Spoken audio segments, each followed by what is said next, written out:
The courtroom was hushed, not with boredom, but with the kind of silence that grows from tension, pain, and uncertainty.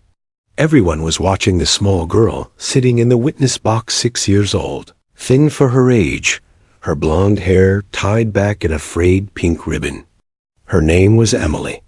She hadn't spoken in nearly 3 months, not since the night she was rescued from the basement of a suburban house no child should have ever seen the inside of. The judge adjusted his glasses and glanced toward the prosecution. The defense attorney shuffled papers impatiently. Emily's foster mother, seated behind the rail, clenched her hands together so tightly her knuckles turned white. But all eyes eventually turned to the large, alert figure sitting near the prosecutor's table. Max, a German shepherd with graying fur around the muzzle, a faded canine unit badge on his collar, and eyes that scanned the room with trained precision. Max wasn't just there as comfort. He was there because he had been part of the team that found Emily. More than a partner, he was a rescuer. Since that night, he had stayed near her, like a silent shadow that gave her strength. Emily hadn't uttered a single word since that day. Therapists called it selective mutism, trauma response. They said words would come when she was ready. But readiness had its limits. The court needed testimony. The prosecutor knew that, the judge knew that, and Emily's own legal guardian feared. What might happen if she couldn't speak? Emily sat stiffly, legs dangling off the tall witness chair. She clutched a worn blanket, something familiar from the foster home, and her wide eyes searched the unfamiliar faces before her. No one knew what to expect. A child psychologist had warned them not to pressure her. But still, they hoped. They hoped for a miracle. Then it happened.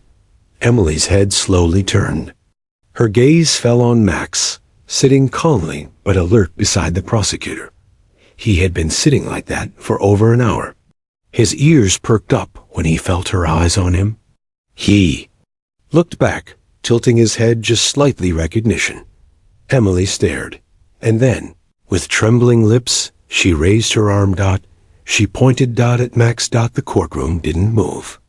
Even the court stenographer stopped typing for a second, unsure whether she should record what might only be a gesture. Emily opened her mouth. 2 small words came out, barely above a whisper, but perfectly clear. He remembers. Gasps rippled across the room. The judge leaned forward. The jury members glanced at one another, shocked.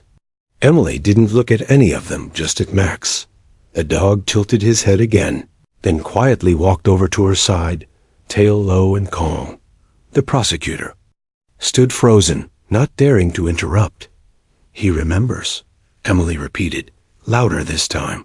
He found me. Suddenly, she slid off the chair and dropped to her knees, burying her face into Max's fur. The dog didn't move, except to gently rest his chin on her shoulder. It was a moment that defied explanation, too real to be staged, too emotional. To ignore. The judge cleared his throat, but said nothing. No one dared break the spell. From the back, Emily's foster mother began to cry softly. One of the jurors covered her mouth. The defense attorney slowly lowered his papers, realizing this. Case had just changed. The prosecutor approached cautiously.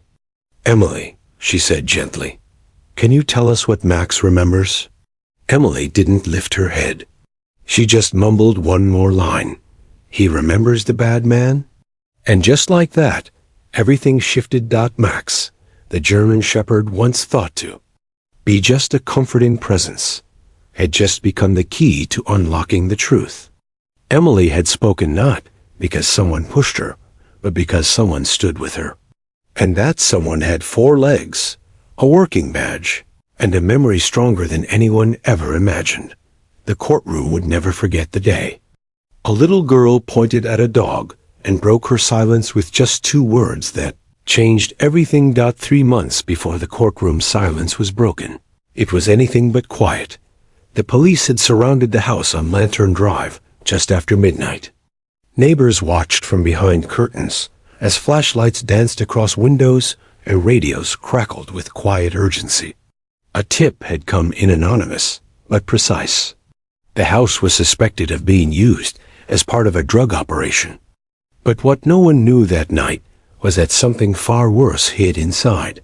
Among the officers was Deputy Sarah Collins, and at her side walked K-9 Officer Max, 10 years old, nearing retirement, but still sharper than any rookie. This was supposed to be one of Max's last deployments before he was officially taken off active duty. No one expected the call to end the way it did. Max led the charge into the back of the house while others cleared rooms. The front was filled with clutter and the smell of mold, but Max's nose led him toward a basement door partially hidden behind a pile of old boxes. He sniffed, paused, then growled low, his ears locked forward. Deputy Collins followed his lead, heart pounding. Clear the stairs. Someone called. Max didn't wait for orders. He lunged forward, pulling his handler down into darkness. What they found was something no one on the team would ever forget. There, behind a broken washing machine, huddled in a corner and nearly invisible in the shadows, was a small girl. She was shaking violently, knees pulled to her chest, eyes wide and empty. Her clothes were torn, her lip was split, and she had no voice, only a breathless whimper as Max inched closer, tail lowered to show he meant no harm. The other officers stopped. No one moved. Emily had refused help from everyone, paramedics, officers, even the social worker who arrived an hour later. But when Max sat down gently in front of her, then nudged her hand with his nose, something extraordinary happened. She reached out. Tiny fingers tangled into his fur, like she was trying to anchor herself to something real, something safe. For the first time that night, her breathing steadied. She clung to Max as he lay down beside her, his big body curled protectively against hers. The house still buzzed with activity, but inside that little corner of the basement, there was calm. Sarah Collins quietly radioed in. "We have a minor," she said. "Alive, possibly nonverbal. K-9 has made contact." By morning, Emily was taken to the hospital. She didn't speak, didn't cry. She wouldn't answer questions. Every test came back with the same conclusion: severe trauma, likely the result of long-term abuse.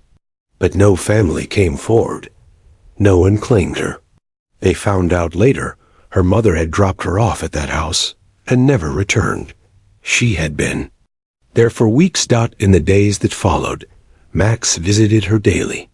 Sarah brought him to the children's shelter where Emily had been temporarily placed. Most kids shied away from the large German shepherd, but not Emily. The moment he walked into the room, she lit up, her body visibly relaxing for the first time. She'd sit with him for hours, just brushing his fur or laying her head on his side. The shelter staff noticed. The psychologist noticed. And eventually, so did the court-appointed therapist. Whenever Max was present, Emily seemed less afraid of the world. One day, a staff member found her in the playroom whispering stories to Max. She had given him a new name, Hero Dog. She told him everything in soft, broken sentences, things she wouldn't say to any adult. It was clear Max had become her anchor, her safe place. And so, when the time came for the court to hear Emily's testimony, her therapist made one request: bring Max. They didn't know if she would speak. They didn't know if the trauma had taken her voice permanently. But if there was even the smallest chance that Max could reach her the way no one else could, they had to try. They didn't expect miracles. But on that day, in that courtroom, that's exactly what they got. The next day, the courtroom was noticeably different. Reporters had caught wind of what happened, how a traumatized little girl had broken 3 months of silence by pointing to a German shepherd and saying 2 unforgettable words. The public gallery, once nearly empty, was now filled with quiet observers. but no one dared turn it into a spectacle. There was still a child at the heart of this. Emily sat beside her therapist and clutched Max's leash tightly. The dog sat calmly at her feet, his ears rotating with each sound, but his body relaxed. To her, he was more than just a dog. He was memory, shield, truth, and everyone in the courtroom was starting to understand that. The prosecution took a new strategy that day. Instead of questioning Emily directly, they placed photos on a screen, images of people connected to the house where she'd been found. Her mother, a former tenant, a family friend. Each time, the prosecutor glanced at Emily, hoping for a response. She gave none. Max remained still. Then a name came up: Derek Wallace, the man Emily's mother had been living with, the man who owned the house, though it was rented in someone else's name, the man who hadn't been arrested during the raid because he'd claimed to be out of state. His face appeared on the screen. Max stood up. He didn't bark. He didn't lunge. But his hackles rose, and he emitted a low, guttural growl that echoed through the chamber. It was unmistakable. Warning, recognition, threat. Emily flinched. Her fingers dug into Max's fur, but she didn't pull him back. Her eyes locked on the screen. "That's him," she whispered. The courtroom froze. Emily's therapist leaned in. "Emily, are you sure?" Her voice was stronger now. "That's the bad man. Max remembers him." The judge leaned forward, tapping his pen against the wood. "Prosecution, please clarify, has this child ever been shown this man's photo prior to today?" "No, Your Honor," the prosecutor said. "This is her first time seeing it here." In court, the defense attorney stood quickly, already objecting. "Your Honor, this is speculative. A child's reaction to a photo and a dog growling. This doesn't constitute evidence." The judge paused. "It's not evidence yet, but it's certainly enough to warrant further inquiry." The prosecutor nodded. "We request a recess to review Max's handler logs and body cam footage from the night of the raid." The judge agreed. "Court is in recess until 10 a.m. tomorrow." The gavel struck once. As people began to rise and shuffle out of the courtroom. Emily leaned close to Max and pressed her forehead against his. He licked her nose, just once. It made her giggle, a sound no one in that courtroom had ever heard from her before. Outside, the whispers had already begun. The dog reacted to that man's photo. She named him, said he remembers. Could the K9 really have recognized him from that night? But the answer wasn't about belief, that it was about instinct. Max had been trained to detect fear, danger, chemicals, blood, and scent trails. More than anything, he'd been trained to remember. And while the world watched with curiosity, Emily understood something deeper. She remembered what that night felt like.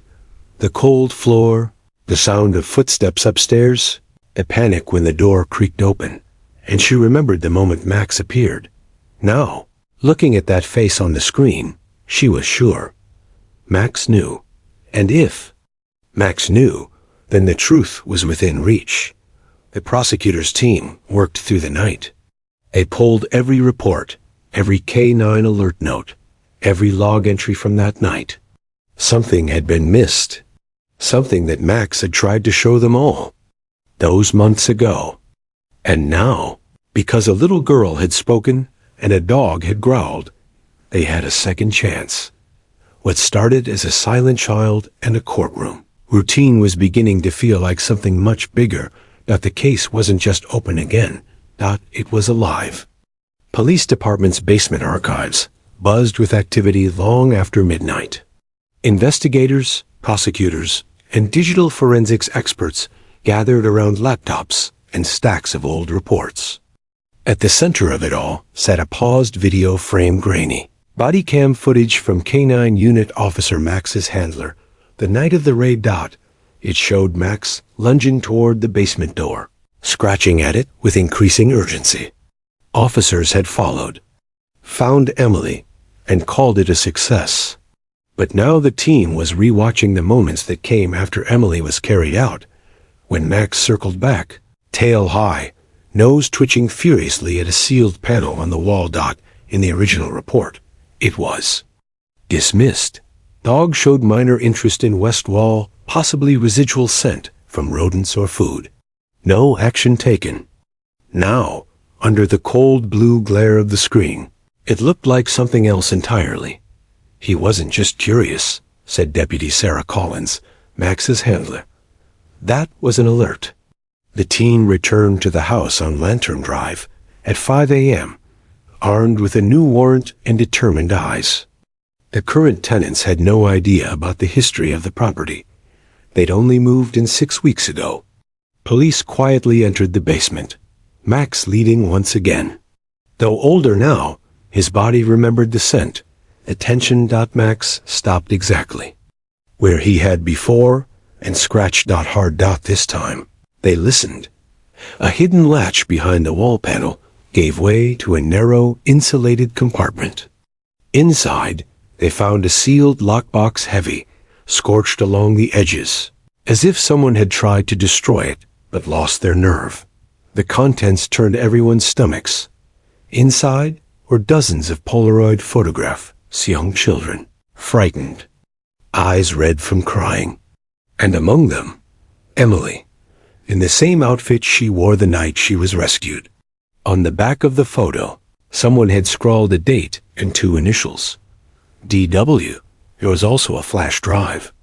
When they plugged it into a secure forensic terminal, they found videos. Footage of children being dropped off, forced inside, sometimes crying for help. It wasn't just Emily. It was a network. And Derek Wallace wasn't just involved. He was running it. I need to call the DIA, said the lead investigator, stunned. We just opened a trafficking case spanning 3 states.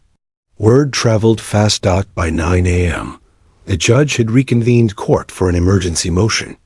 The prosecution, nearly breathless with urgency, requested the new evidence be admitted into trial. We have confirmation that the defendant, Derek Wallace, not only had contact with the child, but is the central figure in a multi-state child exploitation operation. The defense attorney stood, visibly rattled. Your Honor, I haven't even had a chance to review this alleged discovery. We object on grounds of late submission and questionable chain of custody. But the judge wasn't buying it. Objection. Noted.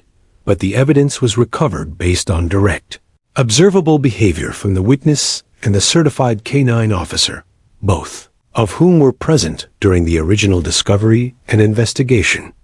Then the judge paused, eyes narrowing. And had that evidence not been overlooked, we may have saved other children months ago. The gavel came down. Motion granted. Evidence admitted. Gasps echoed through the gallery. Emily sat silently beside Max, holding his leash with steady hands. She didn't understand every word, but she understood the weight of the moment. She looked up at Max, and he gently leaned his head against her side. He had found her once. Now, together, they had uncovered something far bigger. Derek's face reappeared on the courtroom screen, but this time, no one looked away in fear or doubt. The room was filled with resolve. Max's instincts had never been wrong. It was people who had failed to listen. Until now. By the following morning, the story had gone national.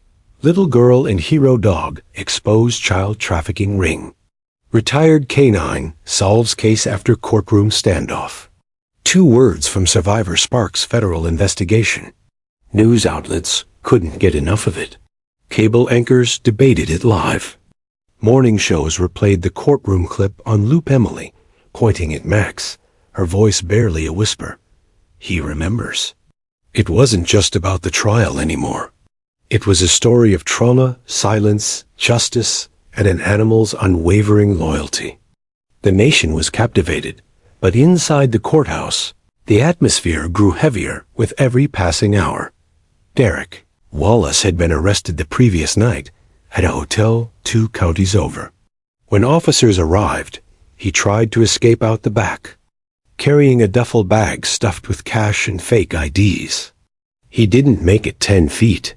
His arraignment was scheduled for the following week, but prosecutors were already moving to link him to over a dozen missing children cases, going back 4 years, yet even as justice closed in, Derek's defense attorney launched a furious counterattack. This evidence was found months after the original raid. He said to reporters, "A canine growling is not legal testimony. We will prove this case is built on theatrics, not facts."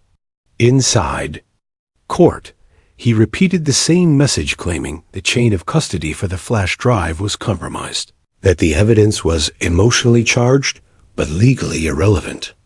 But the public wasn't buying it. Outside the courthouse, dozens of protesters gathered with signs. "Leave Emily. Justice for the lost," Max remembers. Inside, the courtroom was packed wall to wall. Extra officers had been stationed near the front bench, not because of threats, but because of emotion. People wanted justice, not a spectacle. They wanted closure for Emily and the other children that evidence now confirmed had suffered in silence for years. Emily, meanwhile, had become a quiet symbol of something greater than herself. She didn't speak much after that day, but her courage had become legendary. Teachers, counselors, trauma survivors, even politicians praised her bravery. Offers came in from children's charities, therapy dog organizations, and even a major publisher asking if her story could become a book. But none of it mattered to Emily. All she wanted was Max. She clung to him every day during the trial, rubbing his ears during recess, whispering things only he heard. And Max, ever loyal, never left her side. His handler, Deputy Sarah Collins, understood something rare had formed between them. A bond that couldn't be trained, only earned. Back in court, the judge took a moment to address the public reaction. "The attention this case has received is understandable," he said, "but we must remain focused on the facts." A little girl's courage and a retired canine's instincts led to critical evidence. Whether that evidence holds in a court of law, that's for us to decide. But make no mistake, what was discovered here could prevent others from suffering. The defense sat stone-faced. The prosecutor, seated beside a visibly tense team, nodded solemnly. Then, the judge did something unexpected. He called for an early witness. "Bring in the therapist," he said. Emily's trauma specialist took the stand, explaining how Max had been the only presence Emily responded to since the night she was rescued.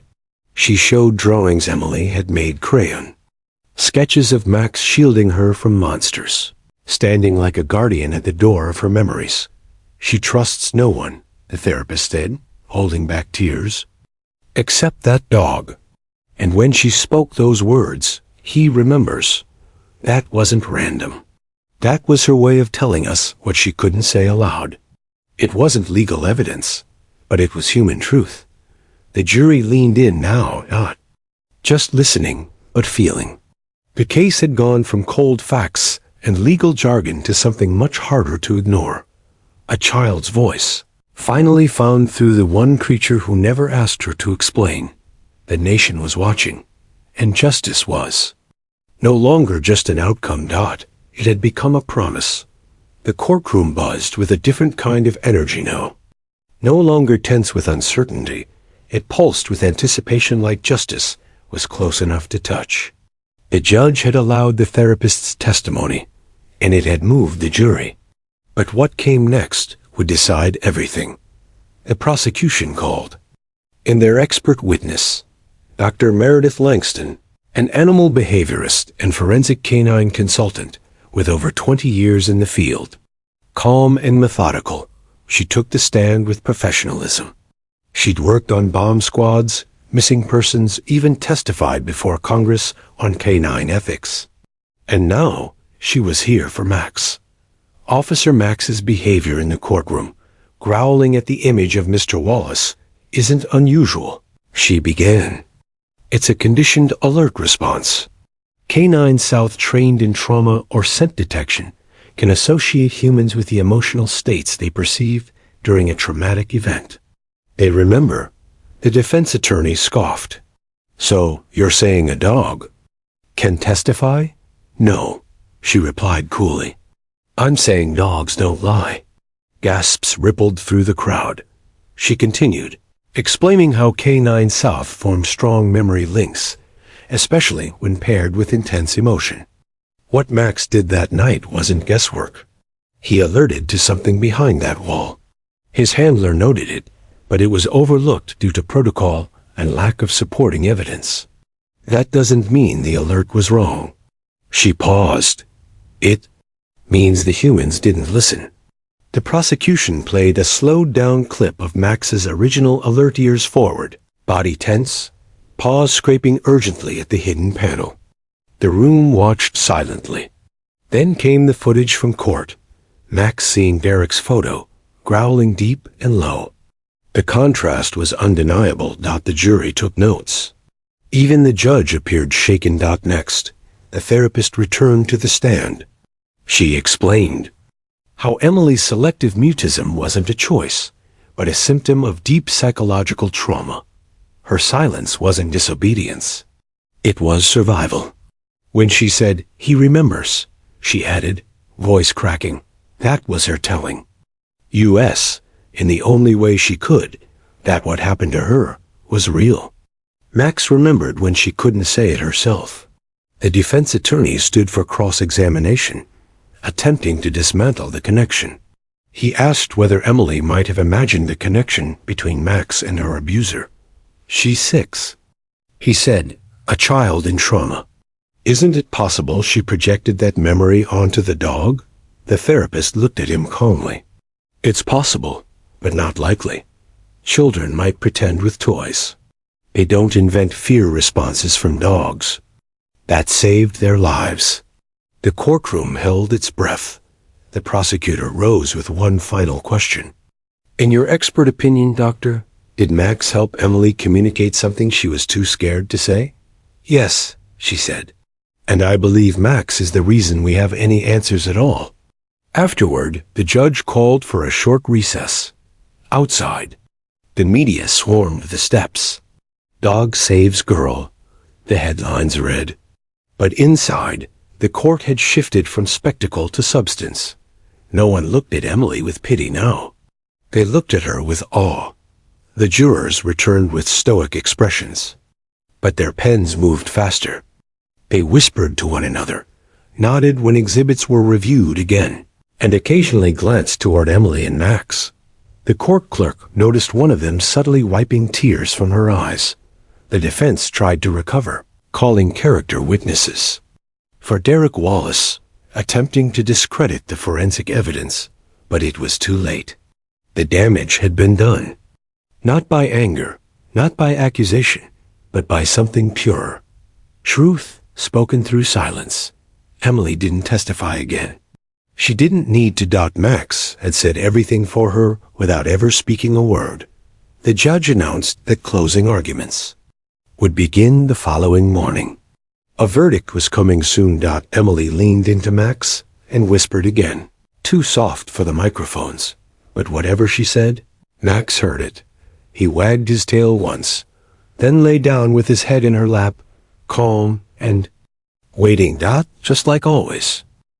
The courtroom was packed as the jury filed in, a collective hush settling like a blanket over every seat. People leaned forward. Reporters clutched their notepads. Emily sat between her therapist and Deputy Sarah Collins, Max resting calmly, her feet as if he already knew the outcome. His eyes remained fixed on the jury, box-sharp, watchful, loyal. Has the jury reached a unanimous verdict? The judge asked. The foreperson, a middle-aged woman with trembling hands, stood slowly. We have, Your Honor. And what is your verdict? On the charge of aggravated child abuse, guilty. On the charge of conspiracy to traffic minors, guilty. On the charge of obstruction of justice, guilty. 3 words, spoken clearly. No hesitation. Guilty. Guilty. The room exhaled all at once. Emily's foster mother wept quietly. The prosecutor lowered her head in relief. Reporters scribbled furiously, and one juror visibly wiped a tear from his cheek. But Emily? She simply turned to Max, gently ran her fingers through the fur behind his ears, and smiled. It was small, but it was everything. The judge cleared his throat, visibly moved. Derek Wallace will remain in custody without bail until sentencing. Given the nature of the crimes, the court will also submit all findings to the federal task force investigating child exploitation networks nationwide. He paused, then added something no one expected. This court also recognizes the invaluable role played by retired K-9 Officer Max, his alert during the original raid, and his response during these proceedings led directly to the discovery of crucial evidence and the well-being of the victim. He looked down at Max. In my years on the bench, I've seen many witnesses, but none quite like him. A ripple of soft applause broke out, despite courtroom decorum. The judge allowed it. Then the prosecutor rose again with one final request. Your Honor, in recognition of his service and his extraordinary bond with the victim, the state respectfully petitions to grant permanent custody of Officer Max to Emily's foster family. The courtroom held its breath. The judge smiled. Granted, effective immediately. Officer Max is officially retired. And home. The courtroom erupted. Tears, applause, laughter. Even the bailiff had to clear his throat and look away for a moment. Emily wrapped her arms around Max's neck and held him tightly. He sat there proudly, tail sweeping across the floor, head high. He didn't know the legal weight of what just happened, but he knew, instinctively, that she was safe and that he'd done his job. Cameras flashed and reporters swarmed, but no one interrupted Emily and Max as they exited the courthouse. Through the main doors, they walked side by side, a quiet girl and her hero dog, through the crowd of people who had followed their story and rooted for them every step of the way. A journalist stepped forward, microphone in hand, and asked, Emily, do you want to say anything to the people watching? Emily paused. She looked down at Max, then up at the cameras. He never left me, she said. Even when I couldn't talk. Even when I was scared. She took a breath, voice steady. He remembered. And because of that, now everyone else can too. It was over. The trial, the waiting, the fear, it all gave way to something brighter. Justice had been served. But more than that, a little girl's silence had been heard, not through anger, or shouting, or even words, but through love, loyalty, and the unshakable memory of a dog who had never once forgotten her. Max was going home. And Emily, at last, was finally free. 1 year later, the small auditorium of Willow Creek Elementary was packed with people. Folding chairs lined every wall. A banner above the stage read, Honor Ceremony Celebrating Courage and Loyalty. Emily stood behind the curtain, her small hands clutched tightly around a note card. She wore a white dress with little blue flowers and a simple silver pin in the shape of a paw print. At her side sat Max, calm and alert, his black and tan coat brushed to a shine, a medal of service hanging from his collar. He wasn't just a dog anymore. He was a hero. The school had invited city officials, news outlets, veterans, and therapy dog trainers to the event. But everyone was really there for Emily and Max. A year had passed since the trial. Derek Wallace was serving 3 life sentences without parole. Over a dozen children had been identified through the evidence Max had helped uncover. Several were now in protective custody or adopted, some still finding their voices like Emily had once done. As for Emily, she was thriving. She now lived permanently with the Wilsons, her foster family, turned adoptive parents. She had started first grade, drawn friends, and even begun writing stories. Her therapist said her progress was extraordinary, but none of it, Emily insisted, would have happened without Max. When the announcer called her name, the audience erupted in applause. Emily stepped onto the stage with practiced steps, Max walking calmly beside her. Flashbulbs popped, but she didn't flinch. She walked straight to the microphone and waited for the crowd to quiet down. She glanced at her note card. Then, slowly, she set it aside. I was scared, she said. For a long time, I couldn't talk. I thought no one would understand me, but Max did. He found me. He stayed with me. He didn't need words. She reached down and stroked Max's head gently. People say dogs don't remember, but he remembered everything. And when I couldn't tell the truth, he showed it. There was not a dry eye in the room. Emily looked up again. He helped me feel safe again. He helped me feel brave. That's why I think Max is more than a police dog. He's my best friend. And he's the reason I'm standing here today. Thunderous applause filled the room. Max wagged his tail once and licked Emily's hand. She laughed softly and leaned her head against his.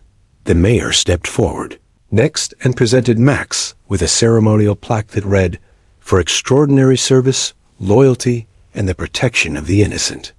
Presented to K9 Officer Max, now retired, forever honored.